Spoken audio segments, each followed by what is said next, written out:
morning, everyone, and welcome to OHR in Conversation. My name is Kyla Hannington, and I'm Public Outreach and Engagement Division Manager with the Prince George's County Office of Human Rights, the county's civil and human rights education and enforcement agency. With me this morning as co-host is Jose Villegas, the Executive Director of the Office of Human Rights. OHR in Conversation is a series that highlights civil rights and social justice people, places, and spaces in the county. We have been fortunate to feature incredible conversations in this series, from deep dives into the U.S. Constitution to highlighting the historic town of Fairmont Heights and much more.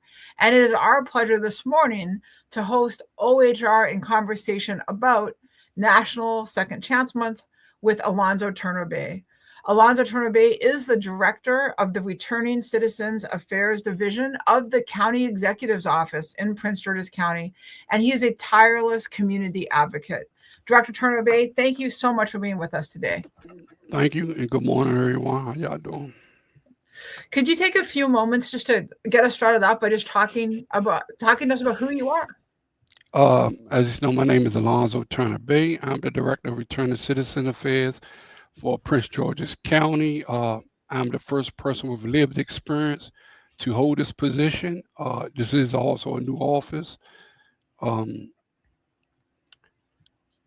at the age of 17 in 1989, I was arrested and later convicted of a crime that happened when I was a child. When I was a juvenile offender, I was sentenced to life plus 5 years in prison.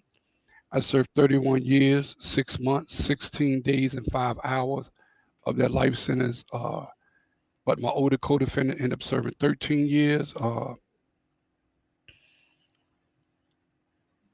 Going to prison as a juvenile offender, one thing I realized is it's hard on a juvenile, it's traumatic. Uh, you're forced into manhood. Life as you know it as a child no longer exists.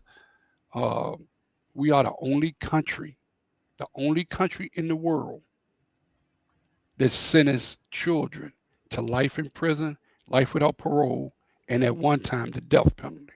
Mm-hmm. No other country in the world, not Russia, not North Korea, not China, not South Africa, not none of the countries that we call third world or we call barbaric or we have negative terms towards or we say they are not modernized. None of these countries sentence their children to life in prison or life without parole or even the death penalty. Only that happens here in America. That was a hard and stark reality that I realized when I was in prison that we are the only country that one of our only most natural precious resources that we have in America is our children, is our youth. And we are the only country that throws them away. Um, I've been a community advocate. I've been an activist since 2000. I have written every single legislative every year in Annapolis. So every year while I was incarcerated, I sent out over 400 letters to Maryland legislative bodies, senators, and delegates, uh, advocating for change in criminal justice system, advocated for change in the way that they treat children, advocated because at one time Maryland was the only state, was one of 3 states. Let me clarify myself. Where if the parole board deemed fit that you was ready to return back to the community, that the governor can say no. Mm-hmm. And on multiple occasions, there have been men and women who are eligible for parole, and the governors would say no, I deny it. Uh, and this has been going on for eons. And in 1995, then Governor Paris Glendening stood out front of a prison. He was down in the polls by double digits, and he stood out and said, "Life means life, and no person who is serving a life with parole sentence will ever be granted parole." That policy stood until 2021. Under 2020, under Larry Hogan, he began to parole some people, and in 2021, successful legislation was passed to remove the governor from the parole process. So now it's just Oklahoma, and another one other state, I think it's out in the Midwest, that only carried the distinction that if the parole board say you're ready to be released, that the governor can intervene and say no. Uh, Mhm. since I've been out, I've been working with different organizations in the community. One organization in particular is called Fresh, Fully Restoring Every Son's Hope, where if you Google my name, Alonzo Turner-Bey, you'll see a lot of videos of me. If you go on my Facebook page, you'll see a lot of videos of me. We was giving out food around during COVID in 2020. In 2021, you know, we would uh, make connections with different organizations, different people. We would go to Amazon, different kitchens, different restaurants, and fill up a 26-foot truck, and we would give out food. Iverson Mall area, Forestville Mall area, District Heights, Capitol Heights. We would go through different parts of South County and just give out food to those who needed it. Went around the country during that time talking about teaching young men and young women how to interact with law enforcement, how to know your constitutional rights, your Fourth Amendment, your Fifth Amendment, your Sixth Amendment, uh, what happened when you get pulled over. Because during this time, uh, is around the time of George Floyd, is around the time uh, Castillo, uh, uh, where they was Irk Brown, where they was killing African American men.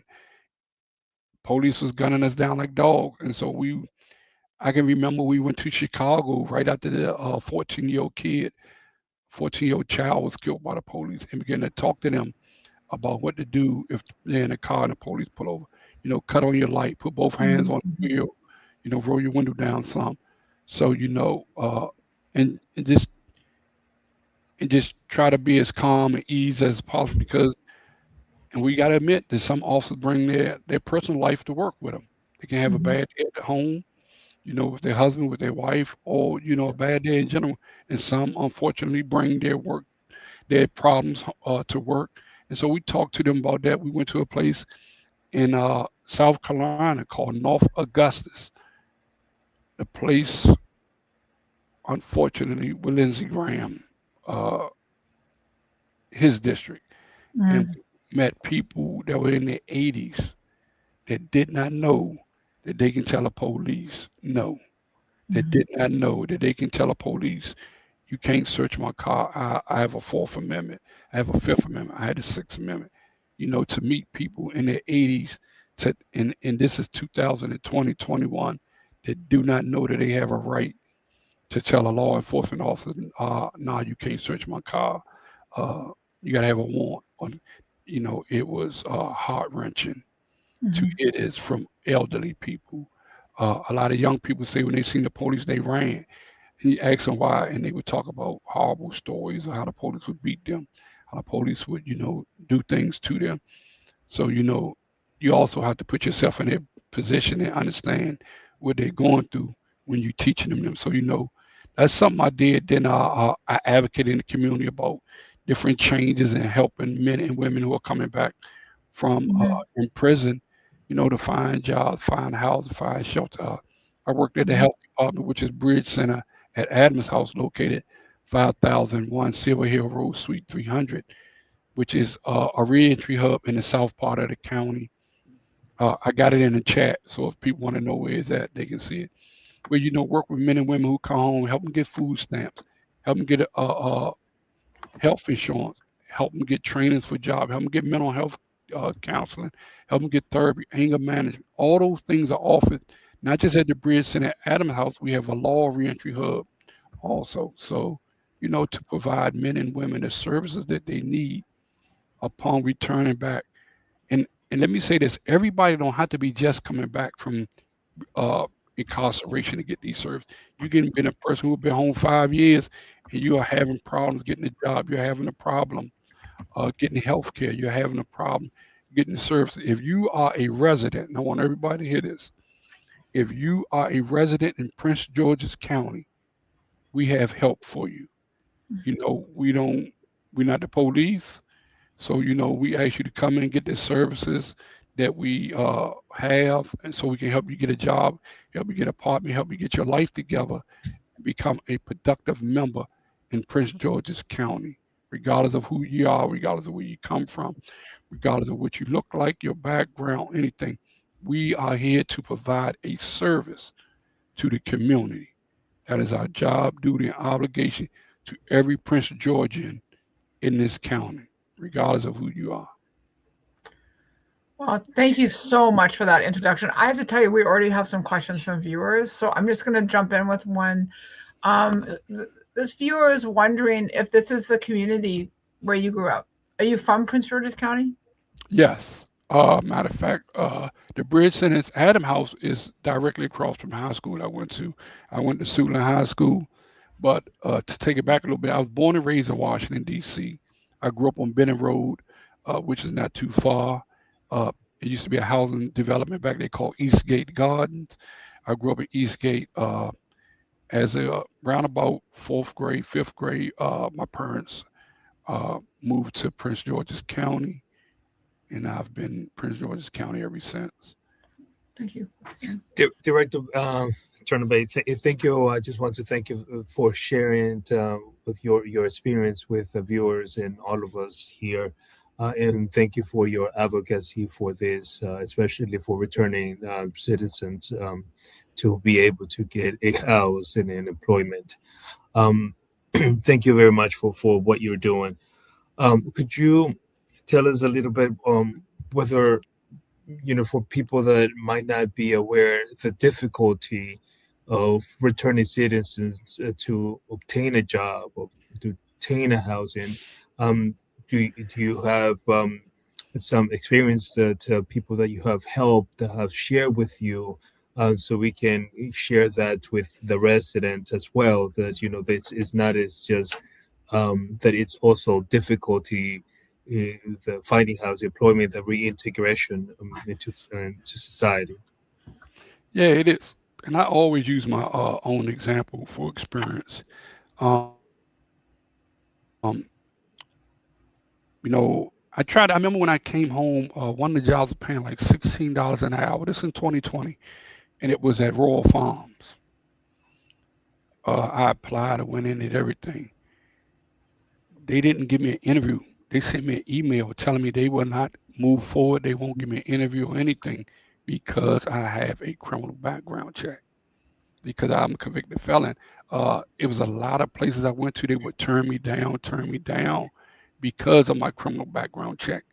Uh, but here's the thing: every time since I've been here, every person I've helped get a job, or we have worked somewhere and got a job, the people would come back and say, "Man, I wish I would have done this sooner," because the man or woman who is the individual who's been impacted by the criminal justice system, they work harder than the person who has not. Because we understand that the opportunity that is being given to us, and we understand that we have to work. I got to work, even though me and Jose are both directors, I got to work 5 times hard as Jose. Why? Because I have to prove that I am the right person for the job. I have to prove that I'm not just a favor hire. I have to prove that my experience and my skills and what I'm doing makes me a right fit. If I get a person a job at a grocery store, when they go in that grocery store, they got to work harder than the person who's been there 2, 3 years. Why? Because they have to prove that they are worthy of having a job. So I always encourage employees, just give them the opportunity. We all made mistakes in life. Some people got caught, some people didn't get caught. But we got to believe in second chance in the community. Because if we don't believe in second chance in our community, what are we saying to the men and women who go into prison? I'm going Yeah. to say this. Mhm. Always remember this. 95% of the people who get incarcerated are returning back. How do you want them to return back? I could have come back and continue to sell drugs and destroy the community and corrupt some lives of some youth and had them hitting older people in the head and all that. But that's not the person I am. That's not the person I wanted to be. That's not who I wanted to be in my community or to my family. So I changed my life and I began to come on here and talk to the youth, work with people, help them get jobs, do any and everything I can to help make my community better. That's what I did. But I always tell people this. A lot of people don't believe in second chance. They don't want to be, oh, you did it. You should go to jail and serve your time and do all this. I always tell people this. Any person who say they believe in God, read the Bible, Acts 9. And Acts 9 is a story of Saul. While on his road to Damascus, he was knocked off his horse. If Saul was up here today, Saul would be classified as a serial killer or a mass murderer, and his sentence would be death. Why? Because Saul was a person who is good portion of his life, he killed people just because they was Christians. But God had another plan. After he got knocked off his horse, you didn't hear from him for a nice little period. I compare that to me as my incarceration period. But when he Mhm. reappeared, he was no longer Saul, he was Paul. Outside of Jesus, nobody else is spoken of more in the Bible than Paul. Outside of Jesus, nobody is spoken. And some Christian theologians call the New Testament Pauline's doctrine. They call it Pauline's doctrine. Why? Because he is one of the most spoken of, taught persons in the Bible. So if God can give a serial killer, a mass murderer, a second chance and change his life around and use him for the benefit of mankind and and to propagate and promote a faith, why isn't it we are not willing to give returning citizens, individuals with mental health, veterans, seniors, homeless people, people who have substance abuse, people who have alcoholism, you know what I'm saying? People have emotion is why aren't we willing to work with them and help them become better people in our community? Why aren't we willing to give them a job? Why aren't we willing to give them housing? You know what I'm saying? Because housing, and here's the thing about housing. If you are a convicted felon, you can be denied housing. Why? If you look on all rental applications, they ask, have you ever been convicted of a crime? You don't ask me about my job. You ask me about my job and all that, and I can pay rent. What does my past got to do with me paying rent? Mhm. What does my past got to do with me living here? But be your past will have you denied housing in different places throughout, not just Prince George's County, but throughout the whole DMV and throughout the whole country.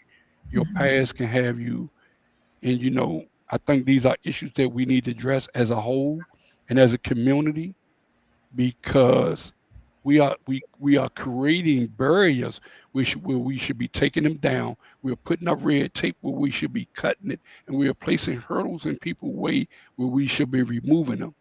Because the last one thing I always tell everybody, a person who's been in prison for a long time, I know prison people who have been in prison up to 50 years is still in prison, who went to prison at 15, Mm. is that when a person come home, Maslow order, higher order of needs comes into place. I need a Mhm. place to stay. I need, I need shelter. I need food. I need clothes, and I need some finances. We got one or two ways of dealing with it. We either help this person, or this person go out there and get it another kind of way. I Mhm. prefer to help them find a job. I'm gonna help them get food stamps. I'm gonna help them get Medicaid. That's the first thing I'm gonna help them do. And I tell everybody, and if anybody listen, you know anybody who is incarcerated, when they come home, tell them bring their release papers. Do not throw them away, because I know a lot of people throw their release papers away. Don't throw your release papers away. Bring that. If the institution you in get has an institutional ID, bring that institutional ID with you. Why? Because with them release papers and that institutional ID here in the state of Maryland, in Prince George's County, I can take you to MVA and get you a real ID. Mm. Get your birth certificate while you're in car. Anybody before you come home, get your birth certificate and social security card 1 year before you come home. Why? Because without them documents, it's gonna be hard to maneuver in a world post 9/11, in a world where identity theft is running rapid. So you're gonna need your birth certificate, your social security card. Get that when you're within 1 year of your release date. Everybody know their release date. Get your birth certificate, your social security card. Bring your release paper and that jail ID. I can take you to the MVA within that first 30 days and get you a free identification card. I can get you food stamps. I can get you health insurance. Two of the most important things you're going to need. because food stamps will help put food on the table with the house you're staying at. You can be staying with your mother, your aunt, your cousin, your brother, your wife, your girlfriend. That food stamp card, you can get that to the person, and you know every month that some money gonna be loaded on there, and it can put that. It people don't understand the relief of what you may get $200, $225. The relief, a financial burden is lifted by giving them that food stamp card and letting them go to the store. That's less money they have to spend. And then also we got to contribute to the household when you move in there, you know. Mhm. And these are things I talk to men and women about when they come home on how to make your transition smoother and the people you are moving into, how to make them feel more comfortable with you. You know, going to the house, wash dishes, vacuum, sweep, mop, clean up, pick up behind people. You know, some of us may move into houses that's chaotic. We had to bring some order, clean up some things. You know, you know, you got to be useful. You got to be an access in the house you're moving into upon your release.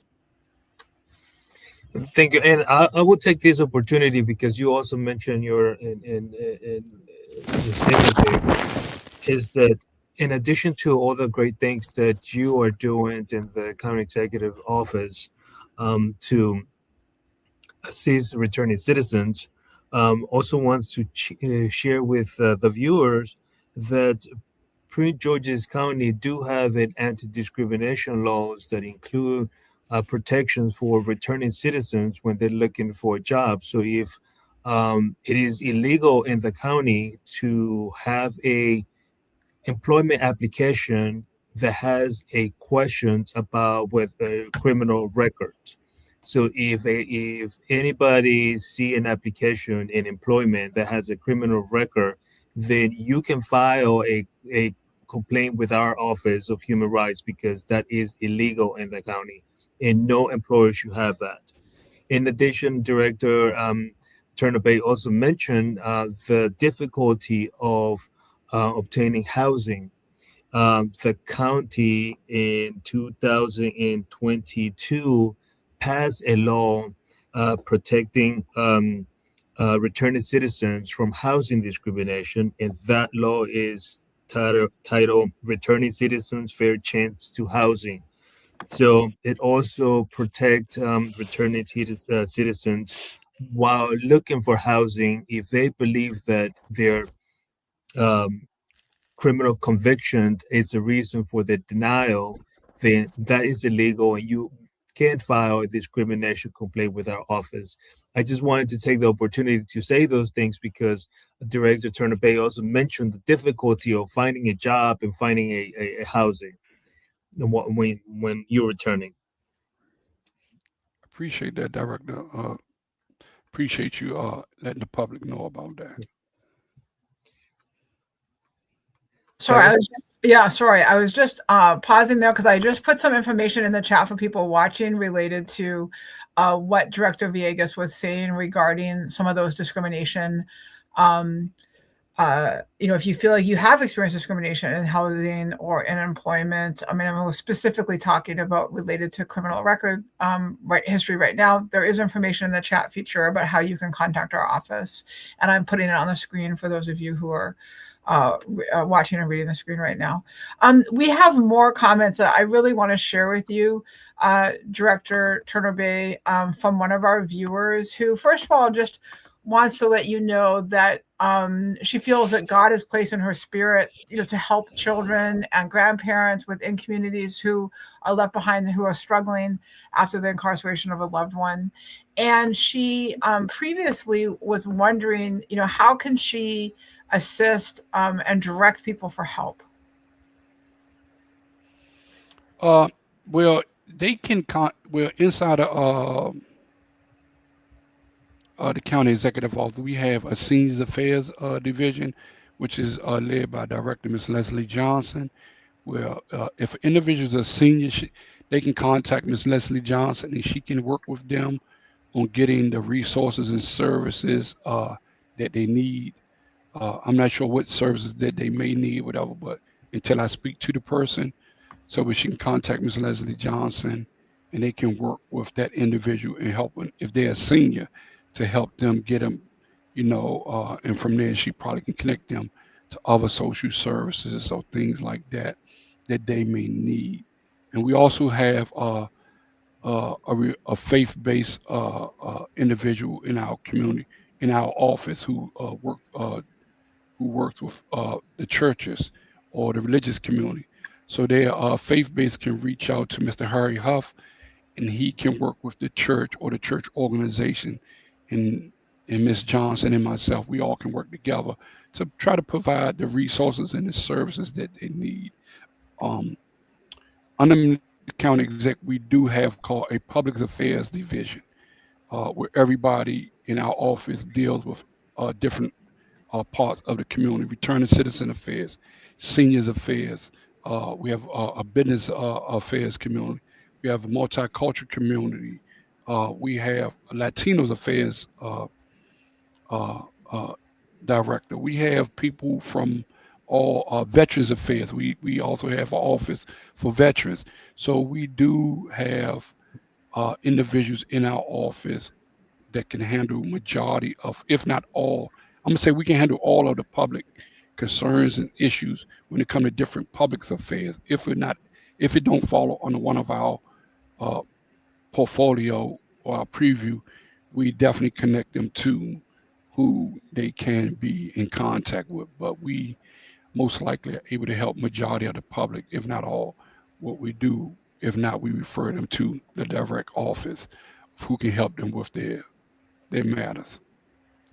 Thank you so much. Director, Oh, I was going to say, I was going to add people, if you're not sure, if you're struggling to find contact information, if you call the county, if you're in the county and you call 311, 311 will be able to direct you to those offices if you're having trouble finding the contact information. So 311 is the magic number to call when you're in Prince George's County and you need help finding county government officials or agencies, and they will direct you to that place. Go ahead, Jose. Sorry.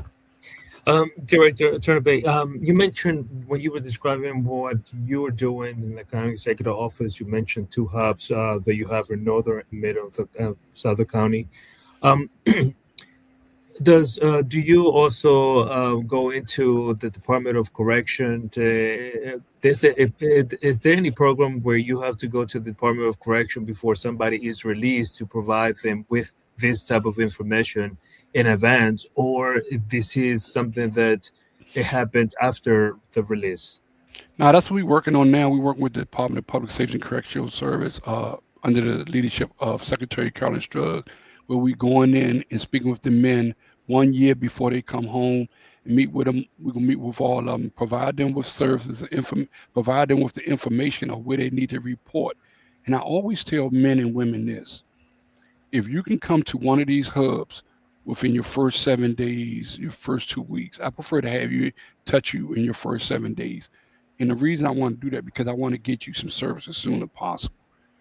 I can, if you sitting in front of me, I can call and get you Medicaid on the phone in front of me. Then DHS help you get food stamps. We want to get in touch with you as soon as you get out. It's better to do it that way, so we can help you with any issues you want. We're working to go into the detention center to provide more information under the leadership of Miss Aisha Braveboy. We are doing something different. And one of the reasons why we doing something different because we have a person with lived experience, and that's me. So I know we need to be inside the county correctional centers before they come home. Why? Because majority of the people that leave the county detention center, they recidivate within a year to 3 years. And so we're trying to slow the recidivism rate down. If we can continue to do what we're doing and slow the recidivism rate down and put people into work, give people jobs, give them housing, give them training, get them certification, they are less likely to return back to crime. I always say this: I cannot go on a corner and tell a young man who is selling drugs who's feeding his son and daughter, putting food on the table, maybe paying his mother bills, hey, stop selling drugs. I just can't. Why? Because the person gonna look at me crazy because they are providing, regardless of how wrong it is or how wrong it appears to them, they are providing something for their family. Now, when I go to the corner, I got to go to, if I take something out your right hand, I got to put something in your left hand in order to make you let go of what you think is right in your right hand. And in doing that, we work with Employee Prince George's, EPG, to help men and women get different trainings, certifications, and skills so that they can get a job. We just got an incentive to hire grant where we will go out in Prince George's County and give businesses an incentive. It will be a financial sentence up to we will get them a minimum of $5,000. It can go up a little higher to hire men and women who are returning citizens, who are from a disadvantaged population, who may be unhoused, who may be dealing with some mental health issues, who may have some substance abuse issues. We saying we want these people to get employment, so we're willing to give them an incentive to hire them. And then also, we working with the work tax opportunity credit, where you can get a credit, a tax credit for hiring somebody from one of these. What's the name? You can hire returning citizens, a veteran, a person with mental health issue, a person that's disabled. You can get a tax credit for that.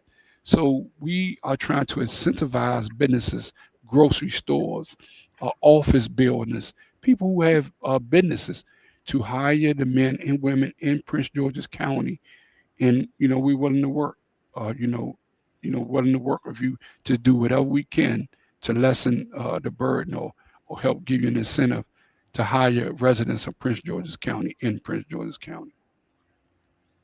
Uh, Now, let me ask another question that it just came to mind. It's after spending 31 years, years. 31. yes, 31 years in detention center. It's not with your personal experience, but other people as well.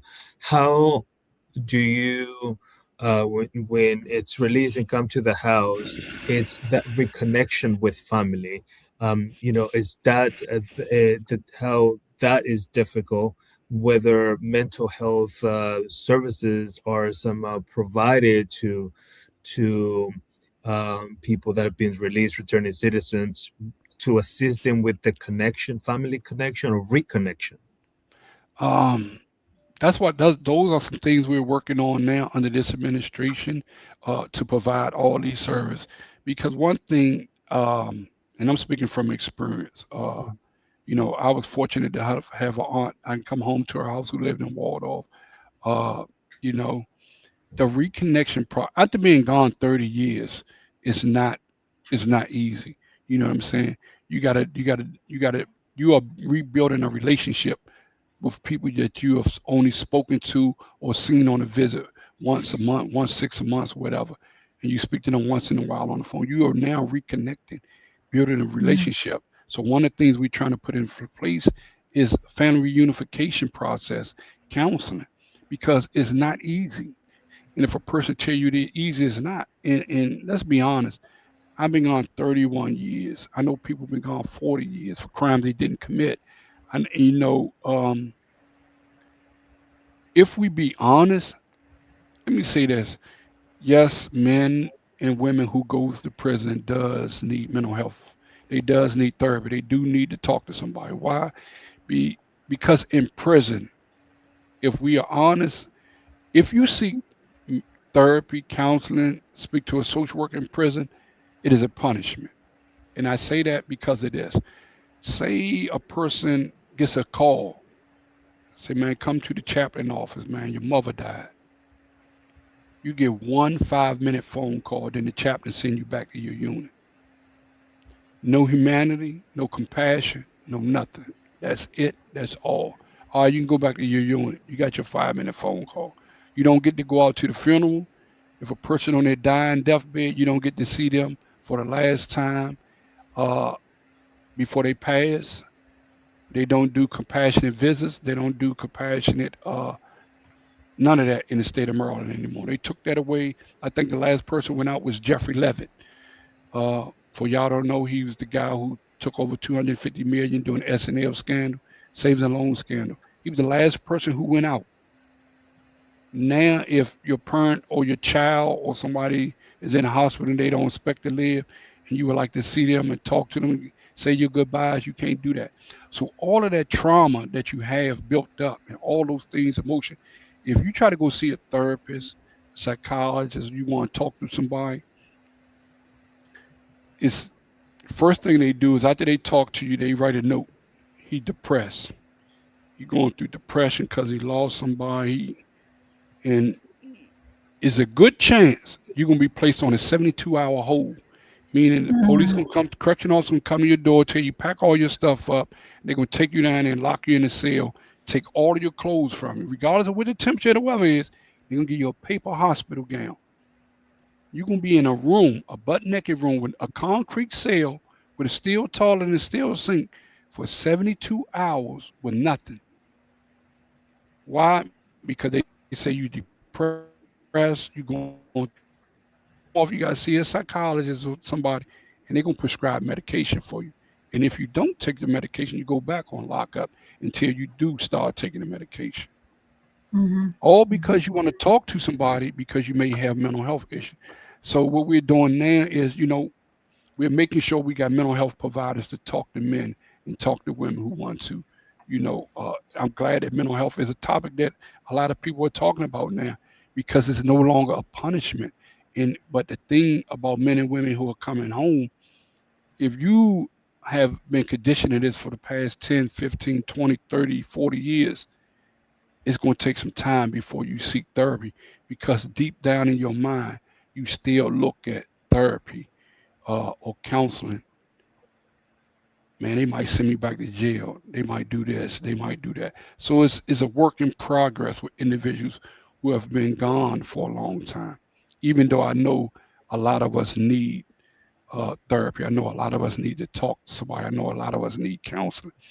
But we got to remember that that has been we have been traumatized with that over the years. We have seen our friends go from a beautiful, wonderful person to, man, they taking Haldol, lithium, Thorazine, Cinequan. They are being forced to take this every day or else they're placed on lockup.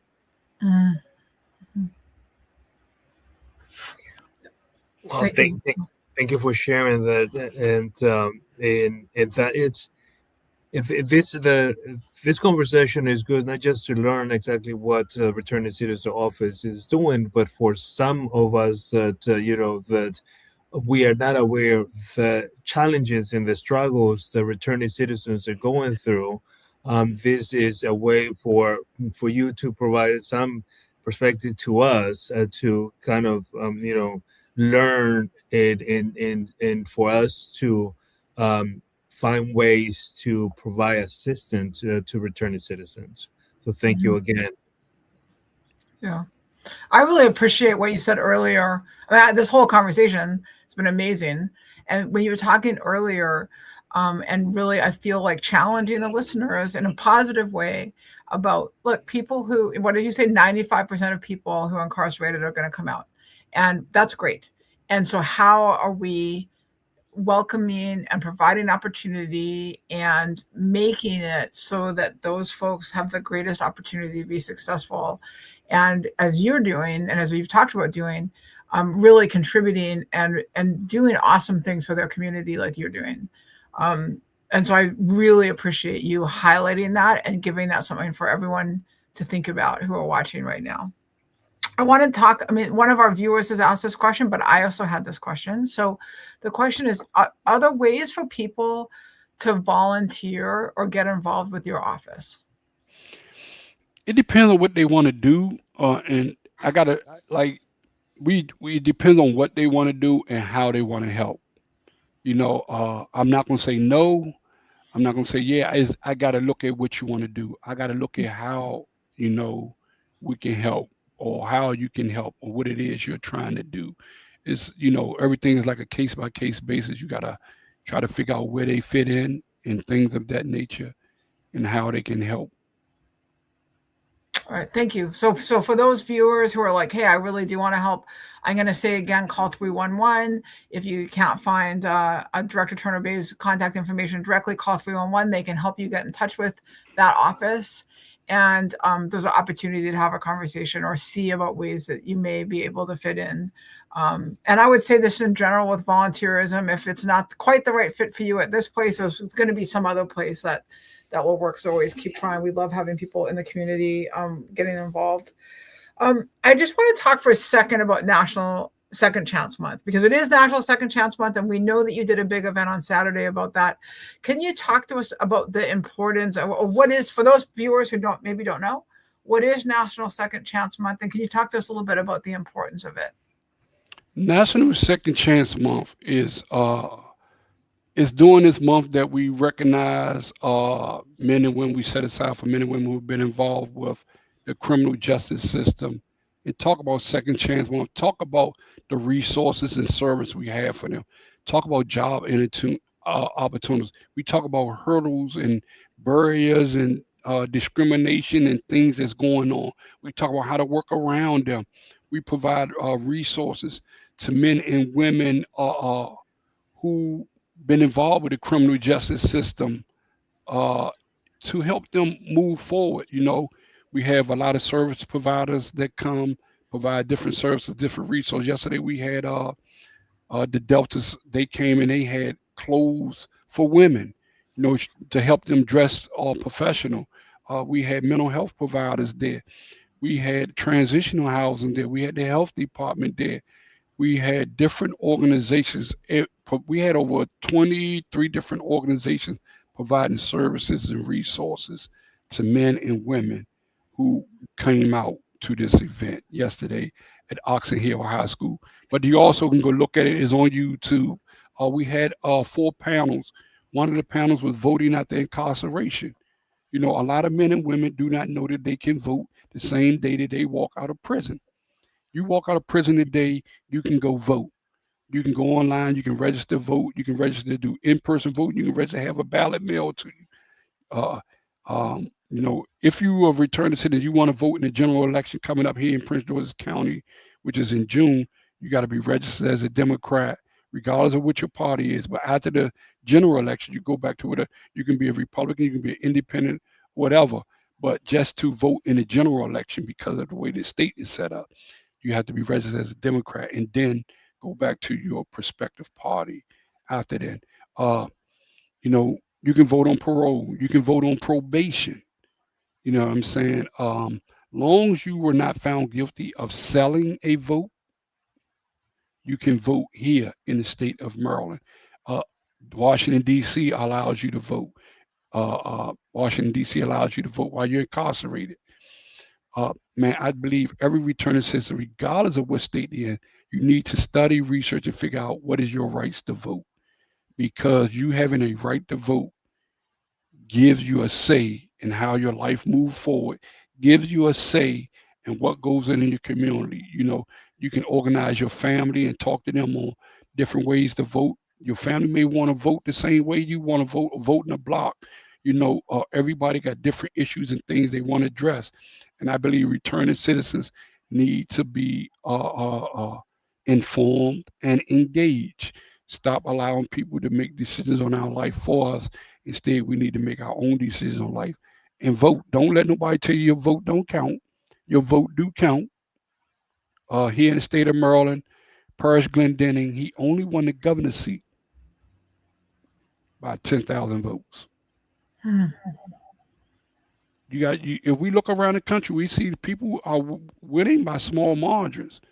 So if you are a person, not just a returning citizen, as a citizen, period, exercise your right to vote, because some people are winning by small margins. Encourage your friends to vote. Encourage your associates to vote. People you come in contact with on your social media page, encourage them to go register to vote, because a lot of people say, man, my vote don't count. If you don't like what you see, register to vote and vote. If you don't vote, you do not have a right to an argument about what's being done with the political process around you. Why? Because you didn't engage in it. You refused to engage in the political process, and you threw your vote away and say, I'm going to let them do whatever they may. So I encourage every person to register to vote.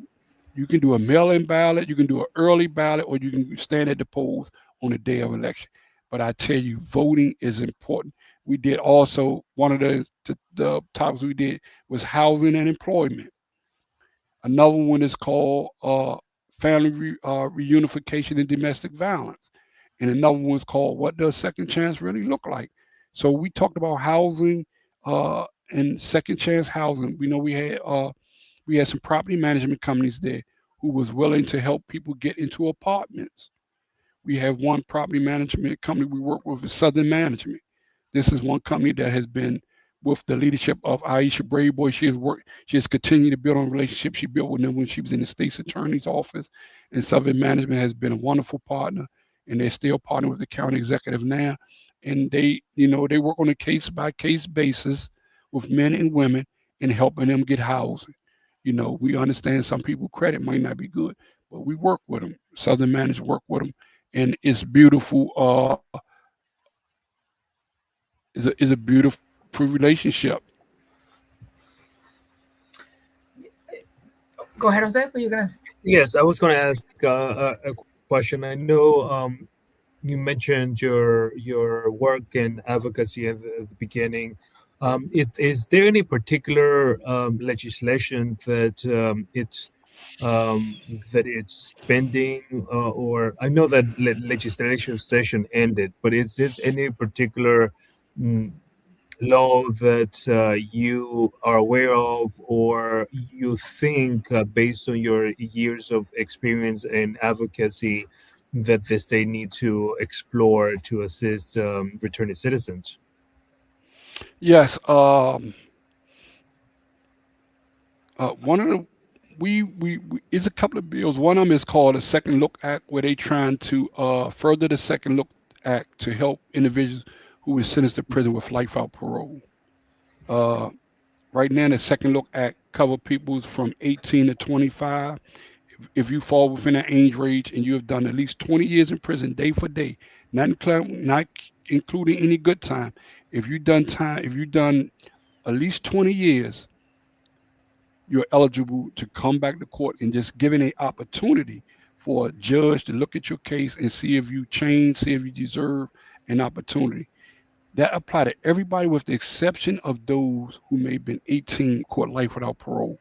If you may be a first time offender and your charge you was given life without parole. So that is a legislation that they have been working on, which will come back next year.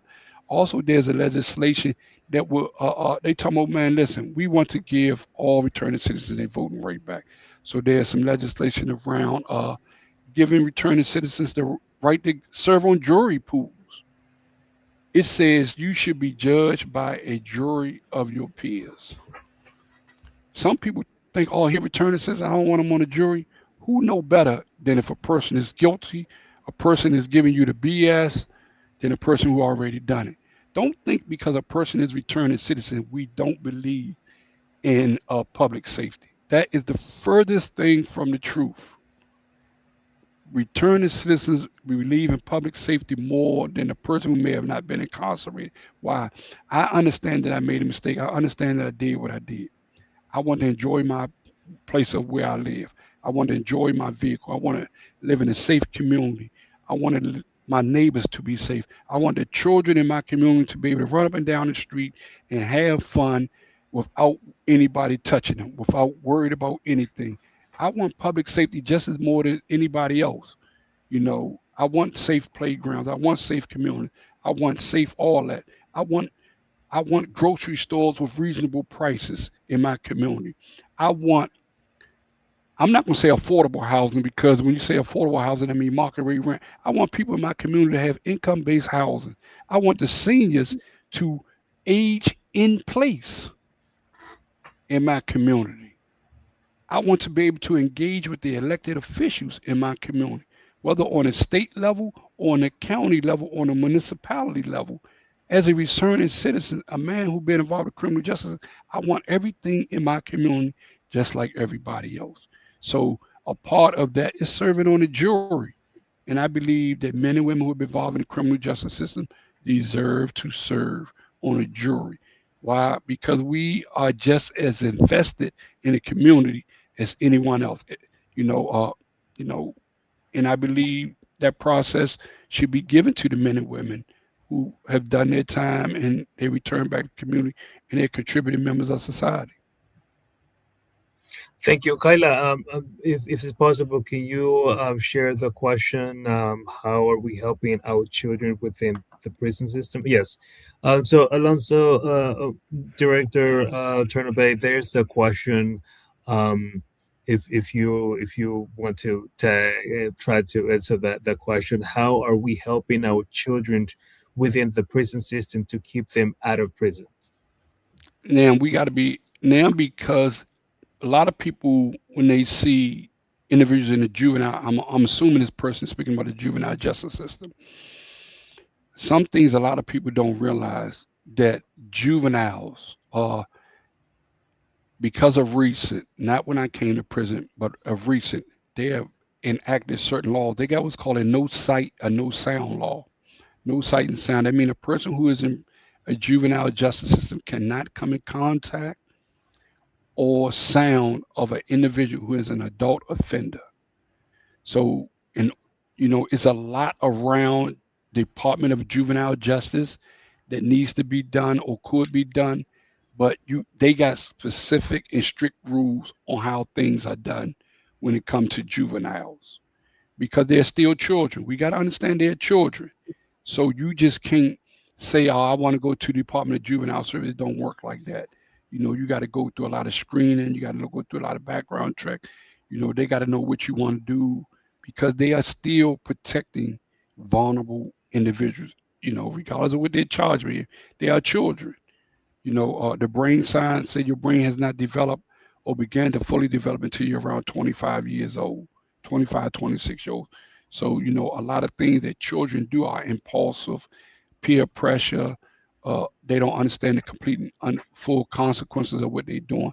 So, there are some things that's being done, but, I'm not specifically, I can't say specific everything that's being done, but you got to work with Department of Juvenile Justice on a state level and on a county level if you want to work with uh, juveniles. I do got some friends that work in the juvenile justice system, and man, I had a friend tell me, he said, man, one of the kids hit him, and he couldn't defend himself. He had to take other actions. It's hard working with juveniles, you know, because some of them know what you can do and what you can't do. But I do say this: never give up on a child. Never give up on it. We got to continue to work. We got to continue to do what we can to impart wisdom, to impart education, to impart some advice on children. Some are misguided by their peers. I do know peer pressure play a strong part in it because I suffered from peer pressure, which led to my incarceration.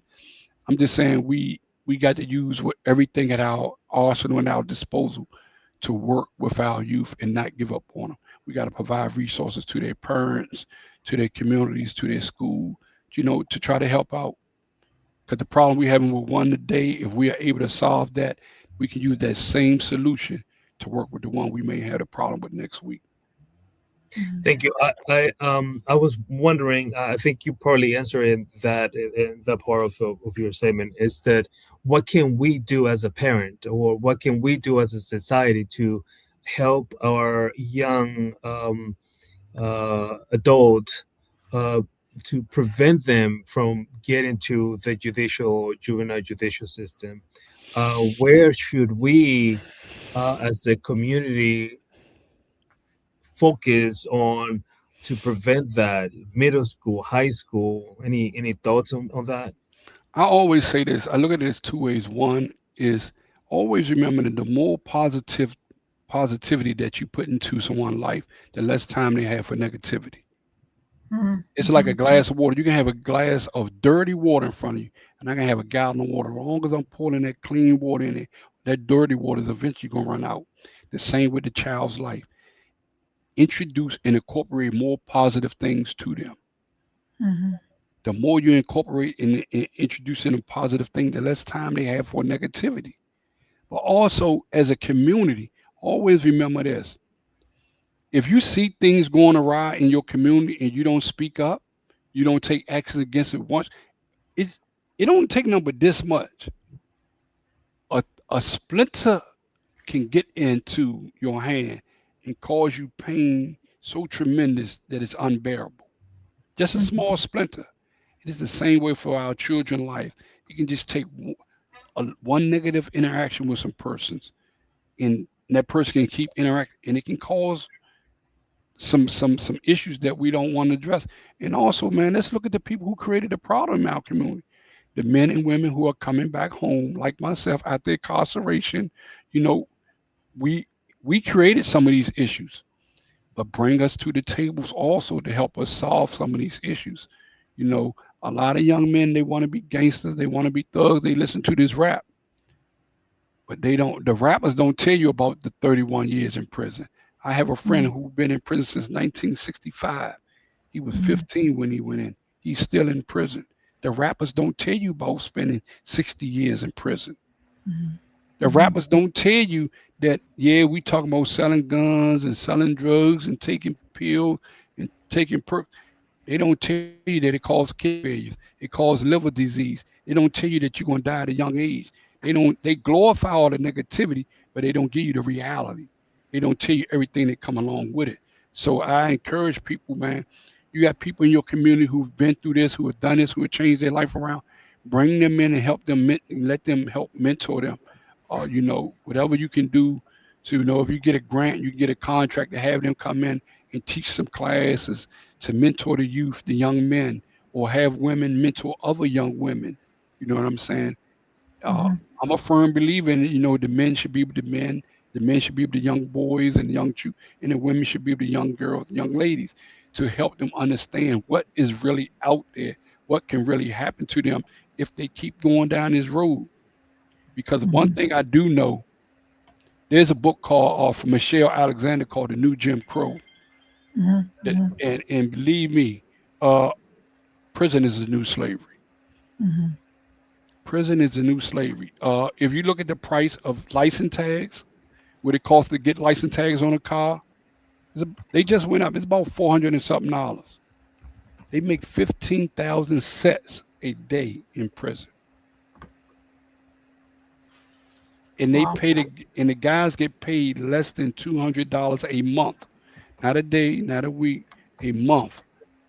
So the one set of tags I bought for my car can pay the salary for 1 month for two people in a tag shop. Thank you. Well, thank you for that. I do want to say, I know that we time is it's ending, and thank you. I do want to also highlight what something that you just mentioned, that how prison is the new kind of slavery, and it's if we go and analyze what the Constitution say, the 13th Amendment, I believe that that's explicitly stated that in the Constitution, that amendment, that if that is the exception in terms of the slavery, that means they can prison is can that's the legalized form of a slavery according to what the Constitution 13th That's Amendment. And we just another plug here. We at the Office of Human Rights are started a series also discussing the United States Constitution. We have done two shows on that. The last one we discussed the first, second, and third amendment, and in May we'll continue to discuss three additional amendment of the Constitution. Then at some point we're going to get to the 13, and we're going to ask that we're going to get to that question of slavery, legalized slavery Mhm. in the United States. So I just wanted to mention that, and kind of supporting what you just mentioned, that prison is a way of legalized slavery in this. Mhm. Mhm. yes, it is. And say this: corporations, there are major corporations that get millions and billions of dollars out of prison. There are private corporations where they have made agreements with states that the state will have to keep their prison at 80% capacity at all times.